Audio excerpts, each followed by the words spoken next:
Yeah, Dave, thoughts on tonight? Compared to the recent Dublin events that you've had. it was really good. I mean, God, we always loved coming here. I thought it was fantastic. We had some really good fights early on, and the crowd got going again, as always, singing to themselves, keeping everyone happy. But no, I really enjoyed it, as always. A lot of people criticised the main card coming in, and it turned out to be not a great main card at all. What are your thoughts on it after? Well, the one thing you can't control is the fights, obviously. You know, the three main fights at the end there, you know, almost all went the distance. You know, sometimes you can't get that magic elixir with the fights, and tonight maybe wasn't the best for those at the end, but we had lots of action all night. I mean, so many fights tonight, so many good high points throughout the night. What do you think of the fact the arena was maybe not empty though, maybe half full by the end? Yeah, I mean, I just saw towards the end there, I think, you know, it was a long night. Fights went quite late, so, I mean, people are probably nipping off for public transport towards the end there, but there's still nice and vocal for there. I thought it was a really loud crowd. Do you think that's something in the future? Look, maybe putting less fights on the card. Do you think you'll put less fights on the card in the future, maybe? Well, you know, it's a tough one because we've got so many Irish fighters, and I think we want to keep them all busy. And even with coming here twice a year, you know, there's a lot of guys who want to be on the card. I agree, though, it's a long night of fighting. There's probably 7 hours of fighting, you know, so plenty of action, plenty for people to do. But it is a long night, for sure. Has this highlighted? Topping the bill. Performance, and also what is this going to mean for the rest of his career? Well, as I said all week, I think you know, obviously James pulling out wasn't ideal. You know, you don't want to lose your main card, you don't lose any fight, but it was a natural decision to put her on. I thought she earned it. You know, she's had a fantastic amateur career, and she's done so well with Bellator. She's become almost an ambassador for Bellator, as I said. So really happy to have her on there. I thought she had a tough fight tonight, but she came out on top, and she was a clear winner in the end. So I think going forward, I mean, you know, she'll go back, she'll look at that, learn a lot from tonight, and I'm sure she's, as I've always thought, had a great future ahead. And suggestions she could even be back in the octagon in London. Well, she always wants to fight, you know, so she came out of this one unscathed. I'd love to have her on the cards over here in Europe, so, you know, she brings a good crowd, and I think she could, who knows, this week after this, see how she feels. A lot of eyeballs on her tonight, globally.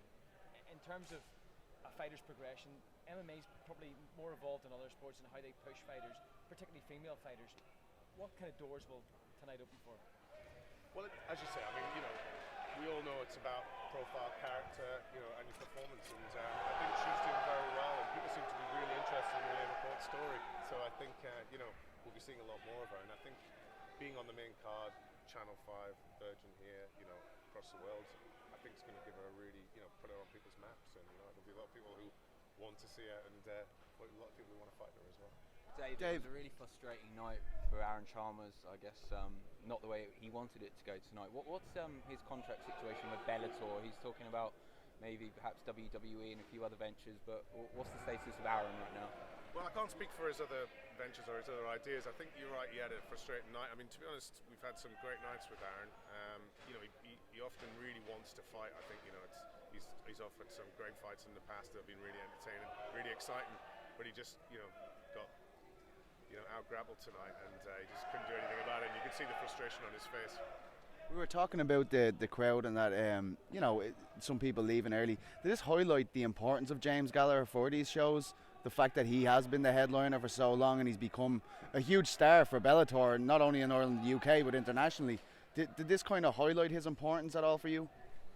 Well, I think there's James and obviously Peter Queally. I think you can't forget Peter. I think he's a huge part of this card. I mean, anyone who's seen him fight here, you know, you hear the crowd's reaction, and we got very unlucky with this event to have both of those guys drop out. I mean, it was just bad luck, I think. But of course, you know, we picked the fights that we think are going to do well and fill the arena, and we lost the two big fights on this card. So, you know, obviously it does have a similar effect. You mentioned some impressive performances earlier in the evening. Who were the standouts for you?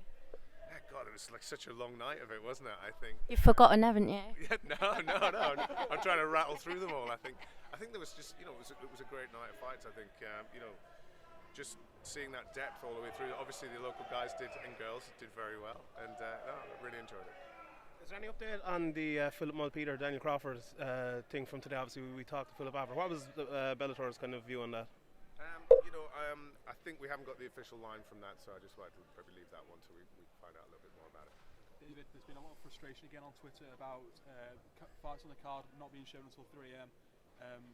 Fans want to know why is this still happening and why can't they watch the fights live?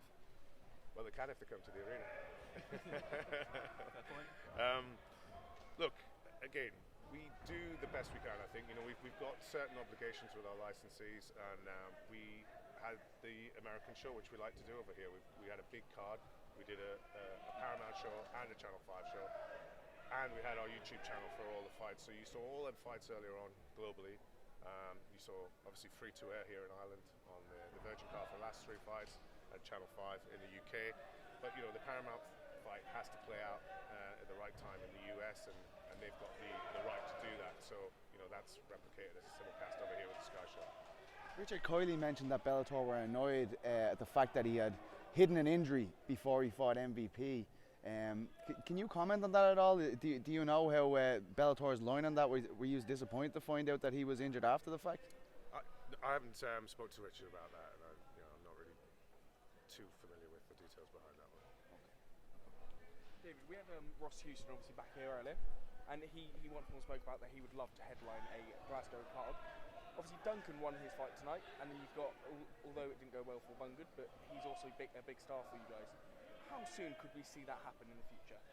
Well, I've always said, it's definitely on the map. We really want to go to Glasgow or to Scotland, and I think Chris has been great. It wasn't his night tonight, and Ross is a big signing. I think he's really enthusiastic. I think he had a great night tonight. He's looking in the crowd.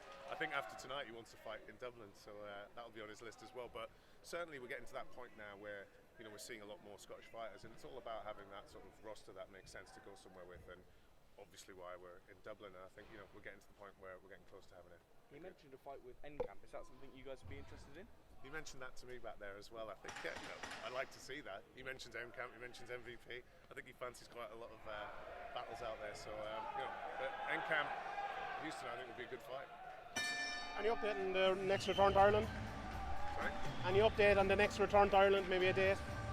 I'll definitely have a date for you very soon. I think you can imagine it'll be very similar to years gone by, but we'll be back here in 2020. And with the fact that the UFC are coming back obviously in a couple of months as well, is that going to make you make this card even stronger when you come back next time? I don't feel that pressure really, if I'm honest. I think we've got the fighters here. We've got the depth in the card. So we don't. We're playing our own tune, I think, and we're going to do what we want to do. I think we'll come back with a great card, I'm sure. It'll have lots of depth in it, and I'll be looking forward to it when we announce.